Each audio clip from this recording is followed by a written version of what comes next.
존중하시는 하나님의 은총과 사랑이 여러분과 함께 하시기를 축원합니다. 8, 90년대에 영화나 드라마에 자주 나오는 스토리가 있죠. 사랑하는 두 남녀가 주인공으로 나오는데 남자 주인공은 고시생이나 의대생 아니면 인류대학 경영학과 정도 되는 학생입니다. 여자 주인공은 순애보 사랑으로 결혼을 기다리면서 남자를 위해 헌신적으로 뒷바라지합니다. 여자의 직업은 회사원이나 은행원, 공장 근로자이기도 하고 어떤 때는 유흥가에서 일하기도 합니다. 남자가 열심히 공부하고 준비하는 동안 여기저기서 여자에게는 맞선도 들어오고 또 직장에서 남자들의 프로포즈가 있어도 거절하고 남자 주인공이 성공할 때까지 기다립니다. 시간이 지나서 남자는 성공하죠. 고시에 합격하든지 검사가 되든지 의사가 되기도 하고 또 대기업에 입사해 기업 총수에게 인정을 받기도 합니다. 그 다음 이야기가 어떻게 진행될까요? 남자 주인공이 소속한 직장 대표에게는 꼭 딸이 있어요. 그 남자는 오랜 연인을 잊어버리고 그 대표의 딸과 약간은 의도적으로 사귀다가 결혼합니다. 왜 그랬을까요? 야망에 사로잡혔기 때문이죠. 그렇게 되면 오매불망 뒷바라지하며 기다린 여주인공은 큰 절망과 슬픔에 비통해 합니다. 여기서 시청자들은 자기가 여주인공이 된 듯이 남자 주인공을 향해 온갖 비난과 욕을 퍼붓습니다. 옛날 드라마에서 여주인공은 나보기가 역겨워 가실 때에는 말없이 고이본에 들이오리다 하면서 쓸쓸히 떠나 보냈지만 90년대 이후 드라마에서 여주인공은 어떻게든 남자에게 복수하는 결말을 맺기도 합니다. 혹시 시문화 배우가 출연했던 청춘의 덫이라는 90년대 드라마 기억나십니까? 여기서 자신과 아이를 버린 남자 주인공을 향한 여주인공의 유명한 대사가 있습니다. 당신 부숴버릴 거야. 예전에 그 드라마 여주인공은 그냥 눈물 흘리면서 이렇게 순애보 마냥 참 떠나보내고 막 그랬는데 이제 90년대부터는 여자들이 가만히 안 있는 거죠. 당신 부숴버릴 거야. 이 대사는 시청자들을 대신하는 명대사가 되기도 했습니다. 멜로드라마 이야기를 한 이유가 있습니다. 하나님과 이스라엘의 관계가 이런 드라마 이야기의 구성과 유사한 부분이 있기 때문입니다. 애굽에서 억압받던 이스라엘은 하나님을 간절히 찾았죠. 이 부르짖음을 들은 하나님은 모세를 보내서 이스라엘을 이끌어냈습니다. 애굽에서부터 광야 유랑 기간 동안 하나님은 이스라엘을 위해서 극진한 뒷바라지를 했죠. 구름 기둥과 불 기둥으로 이끌었고 만나와 메추라기로 먹이셨고 물 없는 광야에서 때마다 물을 공급해 주셨습니다. 부올의 아들 발람의 계략부터서도 지켜주었습니다. 그리고 마침내 약속의 땅에 들어가서 그 가나안 땅을 차지하도록 도우셨죠.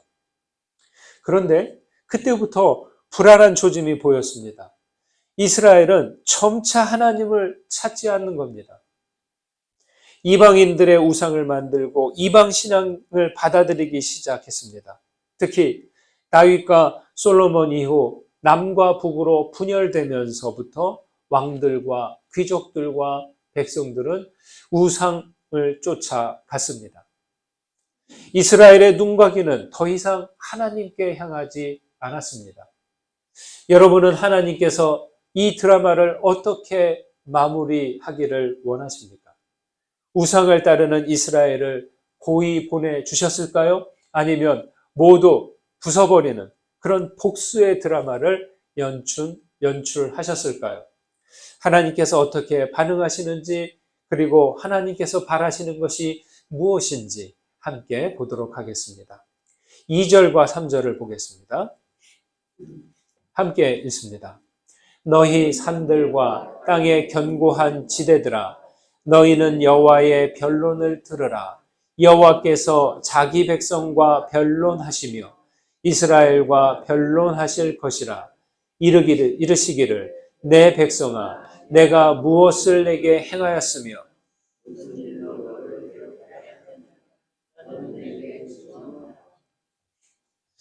요 구절을요, 세 번역으로 한번 읽어드릴게요. 어떻게 다른지 한번 들어보십시오. 2절만 읽어볼게요. 너희 산들아, 땅을 받치고 있는 견고한 기둥들아, 나 주가 상세히 밝히는 고발을 들어보아라. 나 주의 고소에 귀를 기울여라. 나 주가 내 백성을 상대하여서 고소를 제기하였다. 내가 내 백성을 고발하고자 한다. 이렇게 말이죠. 마치 이혼 법정에선 사람처럼 이야기하는 듯합니다. 하나님은 이스라엘을 찾아와서 선지자를 통해 말씀합니다. 야곱, 제발 정신 차려. 우리는 애굽에서 광야에서 가나안 땅에서 같이 고생했잖아. 내가 무엇을 잘못해서 그런 거지? 제발 그러지 마. 이제 그만 좀 돌아와. 이렇게 애원하는 것 같기도 합니다. 마치 드라마의 주인공처럼 애원하는데, 그렇지만 이미 마음이 떠난 이스라엘이 듣지 않고 외면합니다. 이스라엘은 이제 여호와가 부담스러웠던 것 같습니다. 2절에서 너희는 여호와의 변론을 들으라 라고 하지만 조금 전에 읽어드린 것처럼 새 번역에서는 고발, 고소라고 합니다. 고발과 고소는 억울하고 분할 때 하는 일이고 결백을 드러내기 위한 호소이자 몸부림이죠. 어디에 고발합니까? 산들과 땅을 바치고 있는 기둥들에게 호소합니다. 하나님은 신실하시며 변함없는 분이시지만 우리 인생들은 어떤가요? 너무 변덕스럽죠.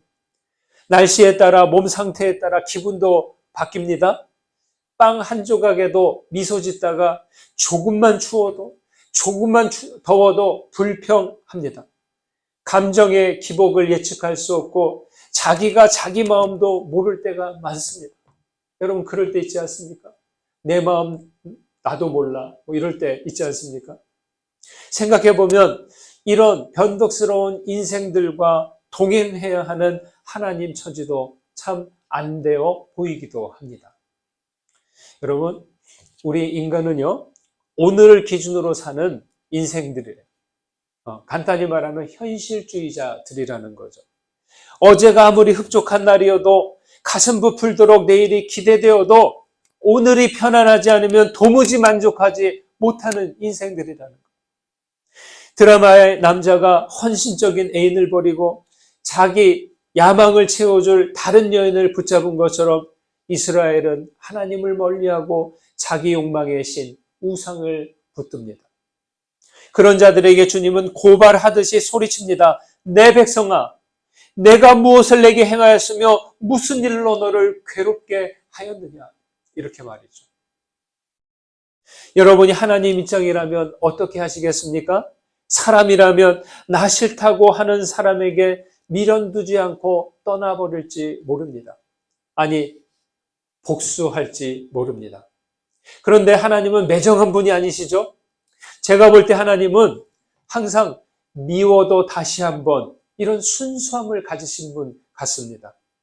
창세기 2장에서 여호와 하나님이 이르시되 사람이 혼자 사는 것이 좋지 아니하니 내가 그를 위하여 돕는 배필을 지으리라. 이런 구절이 있잖아요. 저는 여기서 하나님의 본성을 알아차릴 수 있었습니다. 하나님은 어떤 분이냐? 인간이 홀로 있는 것을 안타까워하시고 공감하시는 분인 걸 알 수 있습니다. 아유, 혼자서 어떻게 지내? 안 되겠다. 너무 외롭게 보이는 거예요. 그래서 아담을 잠들게 하고 그 갈빗대에서 뼈 하나를 취해서 반려자, 배필을 지어주셨습니다. 하나님은 존재하는 모든 것의 근원이 되시고 우리 자신보다 우리에게 더 가까이 계신 분이라는 거예요. 그래서 처음 사람 아담이 자기 자신이 알기도 전에 그의 외로움을 이미 아시고 배필을 지어주신 거죠. 다시 말해 하나님은 사람을 지으시고 나서 알아서 살라는 것에 그치지 않고 사람을 사랑으로 관계하도록 하셨다는 겁니다.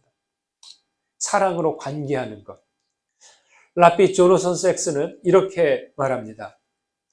나는 우리 인간성이 태어나고 자라고 꽃을 피우고 번성하는 것이 바로 관계라고 믿는다.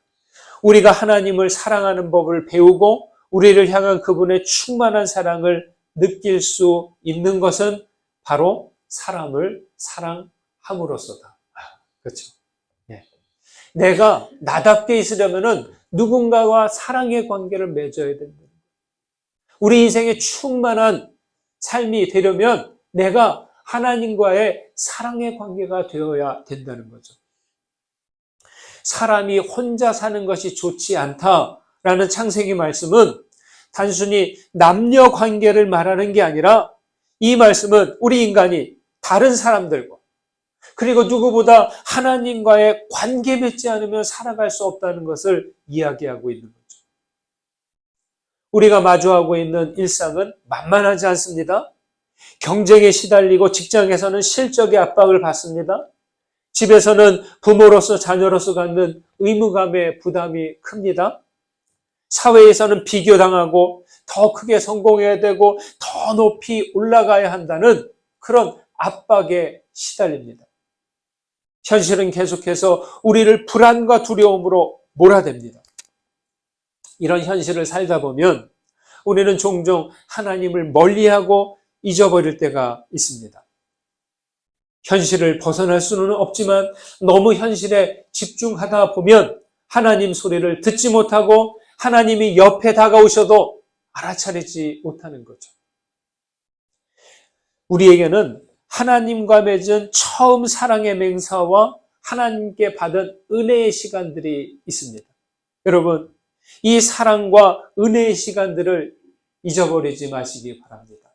이것을 망각한다면 하나님과 우리를 묶은 이 사랑의 맹세는 느슨해져 버릴 것이고 어느 때가 되면 이 사랑의 줄이 풀어진 것도 모르게 지낼 것입니다. 바울 사도는 로마서 8장에서 말씀했습니다. 높음이나 깊음이나 다른 어떤 피조물이라도 우리를 우리 주 예수 그리스도 안에 있는 하나님의 사랑에서 끊을 수 없느니라 라고 하셨습니다. 우리 하나님은 일편단심으로 당신의 자녀들과 함께 하십니다. 각자의 현실이 아무리 분주하고 힘들어도 은혜와 사랑이신 주님을 잊지 마시기 바랍니다. 고통의 시간을 보내더라도 어떤 유혹이 손길에 밀려와도 하나님의 손을 꼭 붙잡고 동행하시기를 간절히 소망합니다. 7절, 8절 보시겠습니다. 함께 읽습니다. 여호와께서 천천의 순양이나 만만의 강물 같은 기름을 기뻐하실까? 내 허물을 위하여 내 맏아들을 내 영혼의 죄로 말미암아 내 몸의 열매를 드릴까? 사람아, 주께서 선한 것이 무엇임을 내게 보이셨나니 여호와께서 내게 구하시는 것은 오직 정의를 행하며 인자를 사랑하며 겸손하게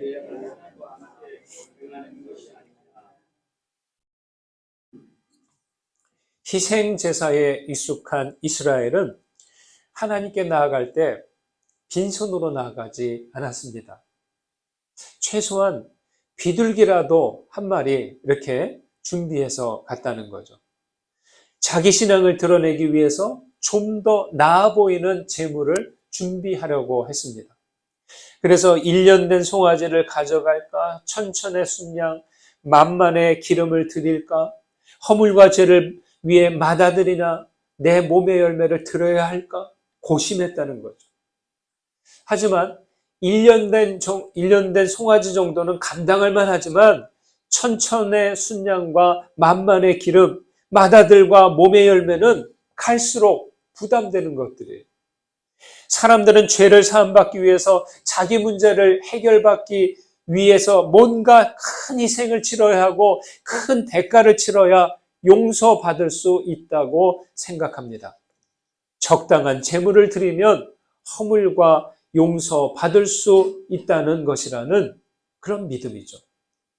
신앙의 관점에서 보면 맞기도 합니다. 그래서 희생제가 있고 속죄제가 있는 것이죠. 그런데요, 여러분 문제가 있습니다. 이것은 신앙의 차원을 자칫 거래의 수준으로 낮추는 일이 될 수 있다는 거예요. 주의하셔야 돼요. 여기에서 중세시대의 면벌부, 면죄부로 하는 그런 제도가 일어났다는 거죠. 일전에 새벽 묵상에서 말씀드렸는데 신앙인들은 하나님을 요구 조건을 들어주시는 분으로 생각하지 않도록 조심해야 한다는 겁니다. 내가 A라는 제물을 드리고 B라는 기도문을 암송하고 C라는 율법을 지키면 하나님은 D라는 축복으로 나에게 보답하실 거야. 이런 식으로 말이죠. 어떤가요? 맞는 것 같지만 뭔가 빠진 것 같습니다. 뭐가 빠졌을까요? 여기엔 진심 어린 마음이 빠졌다는 거예요. 진심, 달리 말해 영과 진리입니다. 예수님께서 말씀하셨죠. 영과 진리로 예배하라고. 그렇죠? 진심 어린 마음이 빠진 경건 생활이 될 수 있습니다. 우리의 영과 진리가 빠지면 신앙은 거래가 될 수 있다는 거예요. 하나님, 내가 이만큼 했는데 나에게 이것밖에 못합니까? 여러분, 이거는 진정한 신앙이 아니죠. 그렇기 때문에 우리의 신앙이 거래처럼 되지 않으려면 관계에 초점을 맞춰야 합니다. 예전에 말씀드린 적이 있습니다. 행복의 열쇠는 거래가 아니라 관계성에 있고 우리의 정체성은 소유하고 통제하고 믿고 정복하는 데 있는 것이 아니라 우리가 관계 맺음에 있다. 삼라만상에서 가장 신성한 공간은 사이의 공간이다.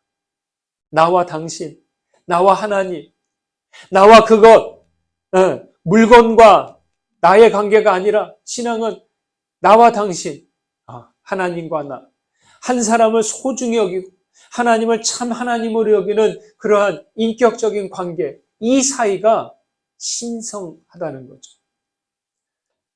여러분, 소유물들이 많을수록 관계는 멀어지게 되어 있어요.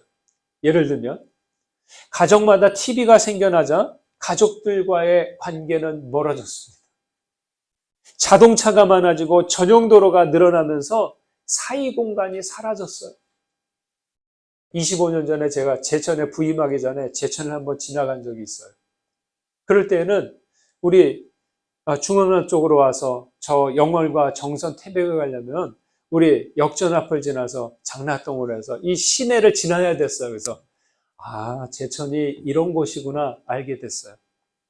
중간에 가게도 들리고 목마르면 뭐 물도 사 먹고 잠깐 뭐 내릴 수도 있잖아요. 근데 지금은 차가 많아지고 외곽도로가 생겨나니까 고속도로까지 있으니까 어떻게 돼요? 제천을 지나도 가운데로 안 지나고 돌아서 가죠. 그냥 휙 지나가는 거예요. 사람이 만날 기회가 사라지는 거죠. 스마트폰이 생겨나면서 서로의 얼굴을 바라볼 기회가 줄어들었습니다. 디지털 기술이 발달하면서 사람과 사람이 마주할 일이 확 줄어버렸습니다. 식당에 가서도 음식 주문을 화면으로 해야 합니다.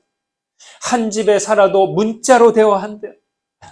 방만 나오면은 되는데, 아니 문 열고 하면 되는데 그 소리치기도 귀찮으니까 휴대폰으로 문자로 전한다는 거죠. 물건이 많아질수록 사람 사이는 인간미를 느낄 수 없는 것들로 채워져 버렸습니다. 신앙의 알짬도 앞으로는 따뜻한 만남보다, 그런 관계보다 차가운 화면으로 대신하게 될까 걱정입니다. 미가 선지자는 하나님이 원하시는 것을 여기서 분명하게 말합니다.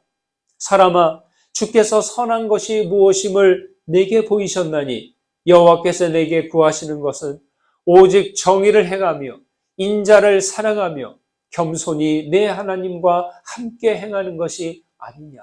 이렇게 말이죠. 선지자는 정의 행함과 인자 사랑과 하나님과의 동행을 따로 구별하지 않고 어떻게 이야기하고 있어요? 동시에 말하고 있다는 거예요. 어째서 정의와 사랑과 주님과의 동행을 연달아서 말하는 것일까요? 이것은 바로 이 세 가지를 분리할 수 없기 때문이죠. 여러분, 콩나물 해장국 좋아하십니까?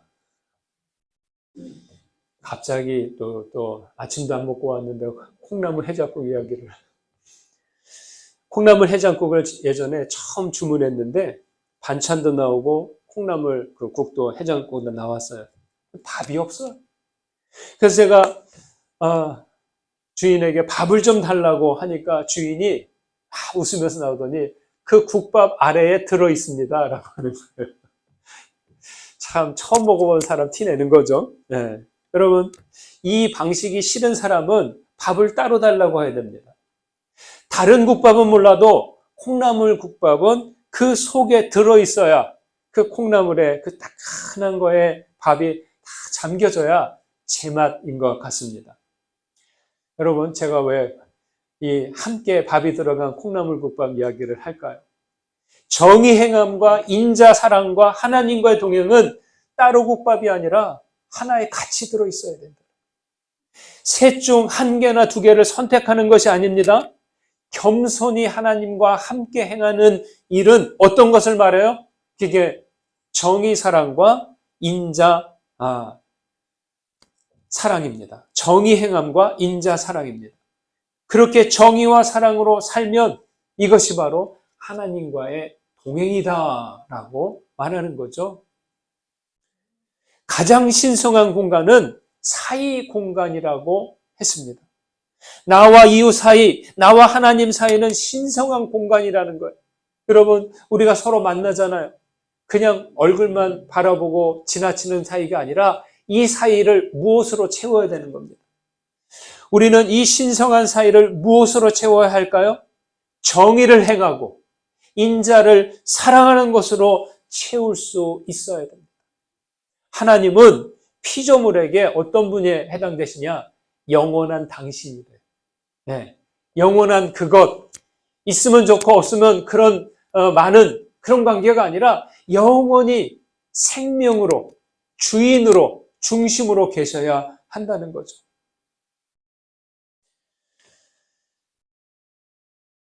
그래서 철학자 마르틴 부보는 영원한 당신에게, 영원한 하나님에게 내 목숨을 걸어야 거기에서 신앙이 생긴다는 거죠. 우리는 영원한 당신이신 하나님을 중심에 계시게 하고 우리가 하나님의 이야기 속으로 들어가야 할 것입니다.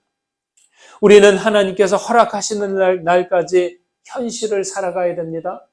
하지만 우리는 하나님의 사람들을 그리스도인으로서 현실주의자로만 살지 않고 여기 하나 더 해야 돼요. 우리는 영적 현실주의자가 되어야 됩니다. 영적 현실주의는 다른 것 아닙니다. 어느 신비한 것을 쫓아가는 것이 아니에요. 오직 정의를 행하고 인자를 사랑하고 겸손히 하나님과 함께 행하는 것입니다. 오늘도 주님께서 보이신 선하신 것을 따라 행하며 하나님과 이웃과의 신성한 공간을 채워가시는 여러분들 되시기를 주의 이름으로 축원드립니다. 받은 은혜 생각하면서 거듭의 기도 드리시겠습니다. 자비하신 주님, 우리로 외롭게 지내지 않고 사랑의 관계 속에서 지내도록 하심에 감사드립니다. 그 무엇도 어떤 상황에서도 우리를 하나님의 사랑에서 끊을 수 없음을 알고 하나님의 손을 놓지 않도록 도와주옵소서. 주여, 우리의 신앙이 거래처럼 되지 않고 참되고 거룩한 관계가 되기를 원합니다. 주께서 선한 것이 무엇임을 보이셨으니 오직 정의를 행하며 인자를 사랑하며 겸손하게 주님과 동행하게 하옵소서. 영원하신 주님께 우리의 생명을 드리는 참신앙으로 거듭나게 하옵소서. 예수님의 이름으로 기도드립니다. 아멘.